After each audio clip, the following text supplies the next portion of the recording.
मंडल तथा मासा के केंद्रीय समिति के सदस्य तथा बिहार से बाहर से आए हुए हमारे अतिथिगण, विभिन्न यूनियनों और संगठनों के हमारे मजदूर साथी, बुद्धिजीवी साथी, माशा की तरफ से जो विषय रखा गया है वार्ता फांसीवाद का खतरा और मजदूर वर्ग, विषय से ही बिल्कुल साफ है कि हम लोग यहाँ इस बात पर विचार करने के लिए बैठे हैं कि ऐसी हालत में मजदूर वर्ग को क्या करना है। आज पूरी दुनिया में लगातार मजदूर वर्ग की संख्या बढ़ रही है। कल जो दस्तकार थे, किसान थे, उनकी जमीन छीन रही है, उनका औजार छीन रहा है और वो मजदूर। लेकिन मजदूर के रूप में भी वो अपना नहीं बचा है। मजदूर तो तब होते जब फैक्ट्रियों में उनको काम मिल जाता और वहां उनके श्रम का शोषण होता। दौर ही आपसे सब कुछ छीनने का है। आपकी जमीन छीनी जा रही है, जो किसान है, खासकर छोटे किसानों की जमीन छीनी जा रही है। दस्तकार हैं, उनको उनके धंधे छीने जा रहे हैं। दुनिया जो दुकानदार हैं, उनके धंधे छीने जा रहे हैं। बड़े बड़े मॉल खुल रहे हैं। देखिए, पूंजी का संकेंद्रण हो रहा है और पुरखुनियों को कंगाल या सरधारा जो कहिए उसको उनको बदल दिया जा रहा है। तो फांसीवाद का आधार क्या बन रहा है? जो पूरी दुनिया में पूंजी का जो संकेंद्रण हो रहा है, कुछ उसे और तेजी से अपने पूंजी के मुनाफा को बनाए रखने के लिए जो कृत्य और कुकृत्य करना पड़ता है, वो सामान्य जनवाद और जनतांत्रिक तरीके से नहीं होता है।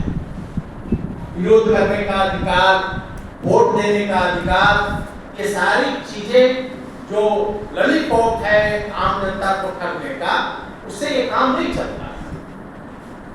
क्योंकि आपको अगर अधिकार रहेगा आप हड़ताल कर दीजिएगा, आपको अधिकार रहेगा आप अपनी जमीन नहीं देने के लिए झंडा लेके घूम जाइएगा।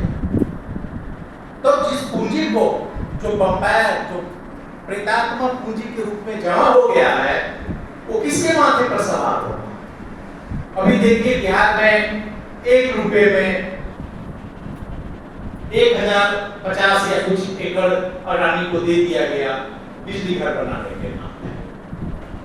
बिजली की दरों में बिजली बेचेगा बांग्लादेश का, कहां मुनाफा हो कमाएगा?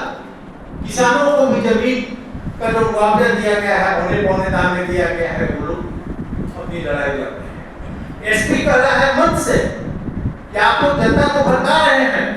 जो विरोध करने वाले लोग थे उनको आप लोग पर देशद्रोह का मुकदमा कर रहे हैं। शासक वर्ग और नौकरशाही की इतनी हिम्मत हो गई है कि आम जनता अपने अस्तित्व और अपने साधनों को बचाने के लिए जब आवाज उठाता है तो उसे देशद्रोही कहा जाता है। यह है फांसीवादी प्रवृत्ति और संस्कृति की बुनियाद, जहां से पूरे समाज के अंदर एक ऐसा काल्पनिक दुश्मन पैदा करना जो हमारा है, जैसे मुसलमानों को किया जा रहा है, और एक ऐसा माहौल बनाना जिसमें पूंजीपति ही देश है और देश ही पूंजीपति। एक ऐसे माहौल में फांसीवाद के खिलाफ मजदूर वर्ग को लड़ना है। बहुत सारे 3 पेपर आप लोगों को दिए गए हैं। अलग अलग साथियों ने अलग अलग पक्ष को रखने की कोशिश की है। उसमें तथ्य भी उसमें है, फांसीवाद का कैसे विकास हुआ है, फांसीवाद का आर्थिक आधार क्या है, सारी बातें उसके अंदर हैं।